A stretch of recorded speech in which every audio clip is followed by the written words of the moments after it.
Hi, my name is Cody VanGosen, and today I will be presenting on topic 70, two-way analysis of variance.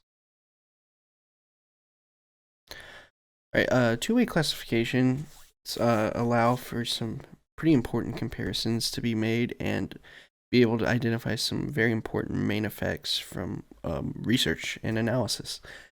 Particularly in the book, it gives this example of different drugs that are given as a treatment to different patients. And then these patients have different backgrounds of how long they've dealt with depression, either from a long term or short term time frame. The importance, though, in here is to examine like these column means as they're presented, and you can look from drug A and drug B to see which drug was taken. And these column means allow you to examine that regardless of the length of depression, you can kind of examine the effectiveness of drug A versus drug B, since that column mean kind of averages the long term or the drug A and drug B values regardless of depression. On the other hand, the row mean instead kind of analyzes the long term's effectiveness and the short term's effectiveness. And so each of these different classifications allows you to identify a different main effect in a way. And so you can compare like drug effectiveness versus drug effectiveness regardless of length of depression. And then you can also examine like length of oppression or length of depression affecting drug effectiveness. And so that's a really important thing to keep in mind is that you can draw these comparisons. And because you have this two-way classification, it allows you to draw more of these comparisons and measure some of these interactions and their possible significance on the study. And speaking of that, we're going to roll right into interactions. And so sometimes when you have these separate classification variables, which in this case would be like your length of depression and then the drug type being the two classification variables, you can then inquire further and kind of link these questions. So, for example, the book presents a really good example of drug effectiveness being influenced by length of depression.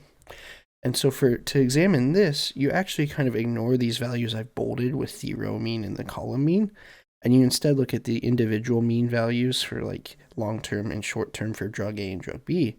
And so when you look at these, you can compare 8.11 to 4.67 for drug A for long term versus short term. And you can see that this drug effectiveness of drug A is influenced by whether somebody was long term or short term for the time frame they've been experiencing the depression. And so that is a really important distinction that you can make, that it allows you to examine this interaction that you might have possibly missed if you'd only had a one-way analysis. Because by having these two variables, you actually can compare the two rather and see this effect. And this is extremely important in the final points presented in this chapter, where the focus is placed upon that, yes, these main effects are important, and identifying and analyzing if they are significant or insignificant is really important. But you can have, for example, in this other study where they have a drug C and drug D, and you could run into a situation where your row means and column means end up being equal values, which would kind of invalidate your main effects in this case of, oh, okay, so drug C is as effective as drug D, and between male and females, according to my row mean, it's just as effective, and so it's not affected by gender. But then if you take it a step further, despite these insignificant main effects, you can still find a measurable interaction. If you examine drug C, and again, these I've non-bolded these values specifically. So for drug C, for the male and female, you can see that female has a mean value of 8, while male has a value of 5. Well, and then if you compare that to drug D, which has the reverse of female having 5 and male having 8, you can see that drug C demonstrates more effectiveness among females, whereas compared drug D is more effective in males. And now if you hadn't had this two-way analysis, you might have missed that interaction.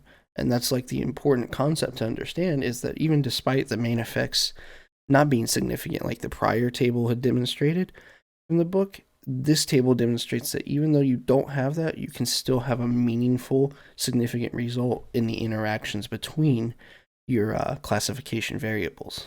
And I think, too, this could be really useful for my research possibly proposal that I'm still considering, where I'm examining AI AI's effects in like virtual reality kind of in like a classroom setting, and like you could measure like different treatments among male female students, among different age students, and then I could be able to draw these comparisons between like the different types of treatments they were exposed to. And then also it allows me to kind of factor in like demographics like age or gender to kind of see maybe if that influences possibly students behaviors when reacting to stimulus such as that. And I really think this is an important thing to keep in mind, especially from this slide, is just that you can still have interaction despite these main effects kind of being essentially insignificant because the row means and column means equal. So you kind of have to take everything as a whole and then compare these values to kind of draw your own further analysis than what a first glance just kind of shows.